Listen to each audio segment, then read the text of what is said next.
Hello and welcome to this tech tip. Today we wanted to show you how to look for relationships in data in IBM SPSS Modeler. My name is Astrid Cook and I'm an analyst here at version 1. So we'll talk a little bit about looking for relationships in data. And there's a number of nodes and tools that we can use. Now, we have other tech tips that focus on the matrix node, the means node, and the statistics node. But when we put all of these together, we also wanted to pay attention to the kind of data that we use in each procedure. So in the matrix node, we deal with categorical data. So I might look at marital status and risk. So both of those fields have data in categories. So we use the matrix node and we're running a crosstab and a chi-square test. Now visually, we can show this via the web plot. And the web plot I can pick up on the graphs menu. Now, if we're looking at data that's numeric, by categorical. So for example, we look at income by categories of risk, then we would use the means node. And of course, we can examine the data visually using a histogram node. If we're looking at just numeric data, then we can use the statistics node. And here we can get statistics and we can get correlations. And of course, we can use a plot graph. Now, in terms of an interactive exploratory tool, you probably want to use View Data. And this is very helpful because you can right-click on a node and ask to view data. And this is interactive. So you can pick fields or you can pick the type of graph that you want. Now you can see here, I've just run a box plot, but this looks at categories of risk by income. And you can see I can compare the distributions of income within each category of risk. So let's see how this works in Modeler. So I'm in Modeler and you can see my stream. And here to the left, I have my data source super node. So I have my data file sitting in here. And then you can see I have nodes through the stream. Now here you can see I've got a statistics node, I've got a means node, and I've got a matrix node. Now, as I said, we have separate tech tips on each of these, but to get to these, you'd come down to the output palette. So you can see the matrix node is here, and you can see the means node is here, and the statistics node is here. Now, if I just double click on the statistics node, here I'd be looking at just numeric fields. So you can see how this has been set up. So I've brought in my numeric fields to examine. I've asked for statistics, and I can examine correlations between the numeric fields that I've brought into this node. If I look at the means node, and I'll double click to open this, you can see that on the settings tab, we have a grouping field. So this is a categorical field. So were they good risk or not? And then we have test fields, and this is where we put our numeric fields. And you can see we have a field chooser button here. So again, we can pick the categorical field that we want, and we have a field chooser button here, and we can select the numeric field that we want. Remember, I could have multiple fields in here as well. Now, the matrix node, if I double click and open this up, we're dealing with categorical fields. So a field chooser button here allows me to pick from my categorical fields. This is for rows. And again, this is for columns. So remember, data types on the statistics node, numeric fields. Means node has a grouping field and a numeric field. And the matrix node just has categorical fields. Now, if I click on the graphs palette, you can see we have lots of graphing options, but I can run a scatter plot if I'm comparing numeric fields. I can run a histogram if I'm comparing a numeric field that is split across categories. And I've also got the web plot.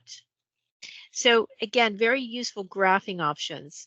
But I think when we think about looking for relationships in data, we actually want to delve into our data and to examine it. So let me show you what you can do. I'm going to go to a node in the stream and I'll right click and I'll select View Data. Now this will open up a window. So it says View Data. Now, when you open it up, it says columns to visualize, and you could select a column right away. But I also want to call your attention to the fact that there are options for chart type. So if I decide, first of all, just to select a column to visualize, I can select risk, and I can ask to visualize data. So I'm going to click on the Visualize Data button, And you can see it gives me a pie chart. Now, of course, I can change the look of this. So what I'm going to do is go up here to Global Visualization Preferences and click on that. I'll click on the theme, and then, of course, I can pick my theme. And now I have a breakdown of credit risk. What I can also do is select a chart type. So let's say that I'm interested in the scatter plot, and it asks me if I want to switch charts. I will click Continue. Now on the x-axis, I'm going to put age. On the y-axis, I'm going to put income. Now you can see it's still retained that dark theme, so I can begin to examine the relationship between age and income. I can also put a fit line in there. I can also ask for color maps, so I'd like to look at it by risk. And you can see it will color code for risk, and then I can also add a field for a shape map. So let me maximize that out. You can see my graph in total. Now you also have an option here. See this button, the arrow button? If I click on it, it will enable me to save the image.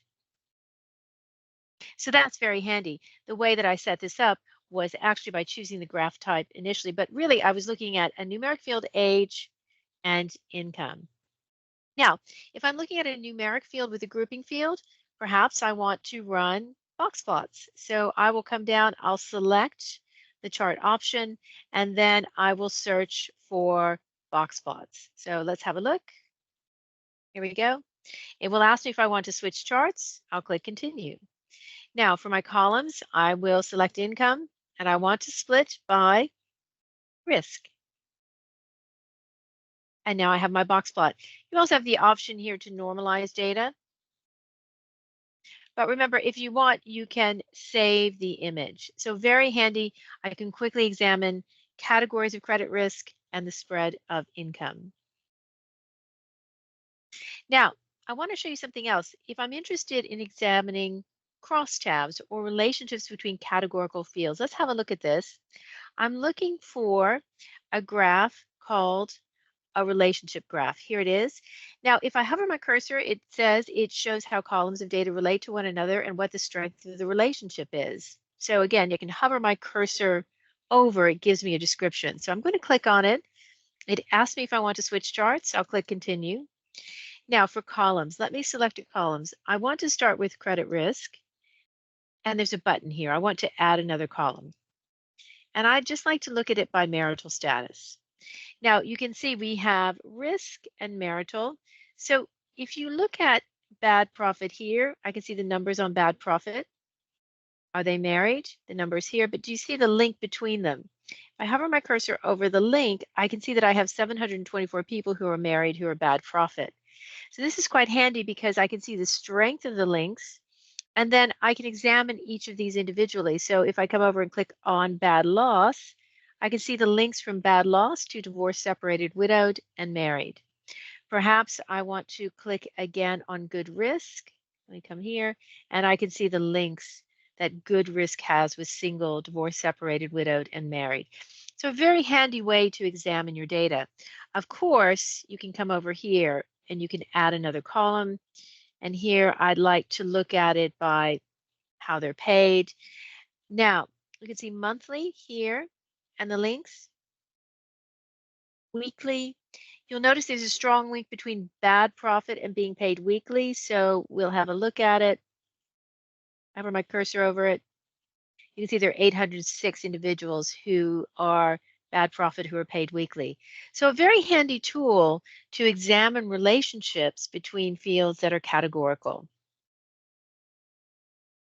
So that's everything we wanted to show you today. For more tech tips, you can go to the tech tips section within the Learning Hub. Of course, you can contact us at spssadmin@version1.com, and you can phone us. And of course, check out our website at www.spssanalyticspartner.com. So thanks for watching, and bye for now.